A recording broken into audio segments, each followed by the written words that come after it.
Tokoh yang akan kita bahas kali ini adalah seorang manusia paling mulia, dan dialah yang akan memasuki surga setelah para nabi. Semoga yang like dan subscribe bisa masuk surga. Amin. Beliau merupakan manusia pertama yang menjaga cahaya tauhid setelah wafatnya para nabi, untuk menerangi dunia yang gelap di sisi timur dan barat. Beliau membawa dakwah para nabi untuk pertama kalinya dalam sejarah dari kalangan manusia biasa. Tokoh kita ini adalah seorang lelaki Arab dari Quraisy bernama Abdullah ibnu Utsman Abi Quhafa ibnu Amir at-Taimi al-Qurasyi, yang dikenal dalam sejarah dengan nama Abu Bakar As-Siddiq radhiyallahu anhu. Beliau dinamai Abu Bakar karena masuk Islam sejak awal dakwah dan As-Siddiq karena mempercayai berita Isra dan Miraj tanpa keraguan sedikitpun. Keagungan Abu Bakar As-Siddiq radhiyallahu anhu sebenarnya tidak muncul begitu saja. Beliau termasuk pemuka Mekah sebelum Islam, dan termasuk 10 orang pengatur Mekah pada zaman jahiliyah, terutama urusan diat, pembunuhan, dan kafalah, jaminan, di suku Quraisy. Sehingga setiap orang yang ingin mendapat pinjaman harta di Mekah harus mendapatkan jaminan dari Abu Bakar terlebih dahulu. Karena kemuliaan Abu Bakar As-Siddiq tidak asing bagi setiap umat Islam. Dan kita tidak mungkin menyebut semua keutamaannya di sini. Maka kami hanya akan menyebutkan 2 keutamaan saja dari Abu Bakar As-Siddiq. Dan seandainya Abu Bakar hanya memiliki 2 keutamaan ini saja dalam Islam, maka itu cukup untuk menempatkan beliau di kedudukan tertinggi hingga hari kiamat.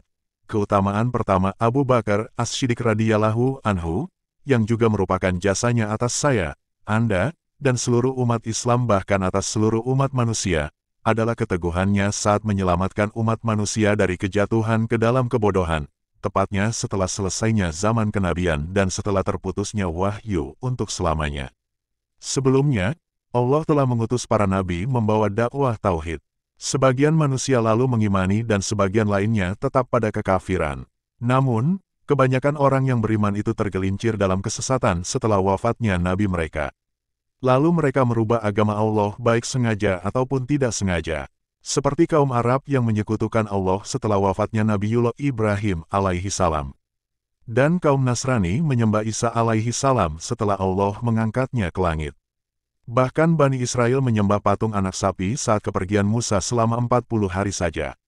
Dan sebagian orang melakukan tawaf di makam nabi mereka dan para kekasih Allah atau waliullah yang soleh. Dan karena risalah Nabi Muhammad SAW merupakan risalah terakhir bagi umat manusia, maka jika risalah ini hilang, hilanglah unsur utama kemanusiaan dan keberadaannya. Dan hal itu sebenarnya hampir saja terjadi. Seandainya Allah tidak memilih Abu Bakar As-Siddiq radhiyallahu anhu, semoga Allah memberikan balasan kebaikan baginya. Waktu itu, ketika para sahabat kehilangan arah setelah wafatnya Rasulullah SAW, berdirilah Abu Bakar di hadapan para sahabat untuk mengingatkan mereka akan sebuah kaidah terpenting dalam kehidupan manusia setelah wafatnya para nabi. Yang layak ditulis dengan tinta emas, barang siapa menyembah Muhammad, maka sesungguhnya Muhammad telah wafat, dan barang siapa menyembah Allah, maka sesungguhnya Allah Maha Hidup.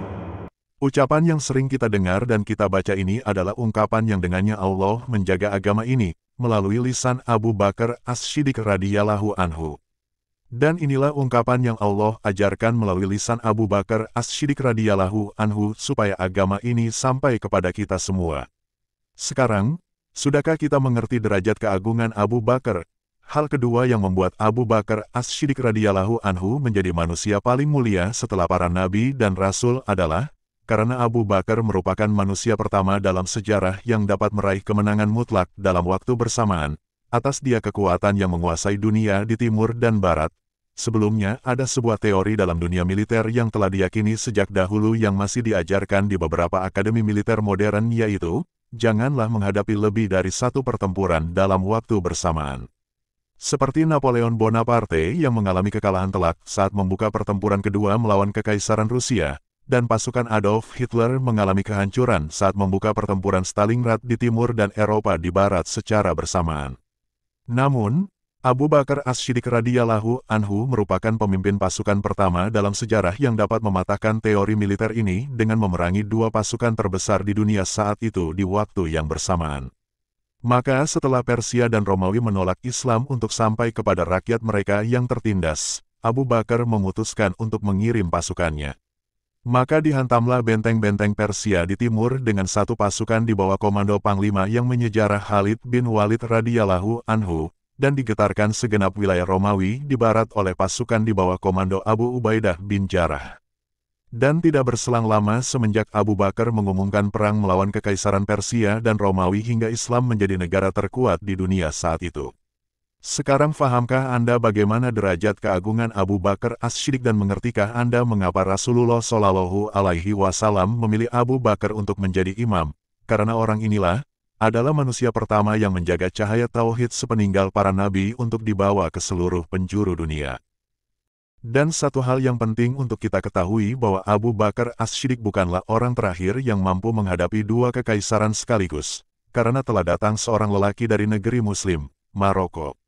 1300 tahun setelah wafatnya Abu Bakar As-Siddiq yang tidak hanya menghadapi dua kekaisaran saja, bahkan dia menghadapi tiga kekuatan terbesar di dunia saat itu. Maka siapakah orang itu yang telah lahir dari rahim umat Islam, yang namanya menjadi simbol gerakan revolusioner, dan bagaimana para pejuang di Asia, Afrika dan Amerika Latin belajar darinya?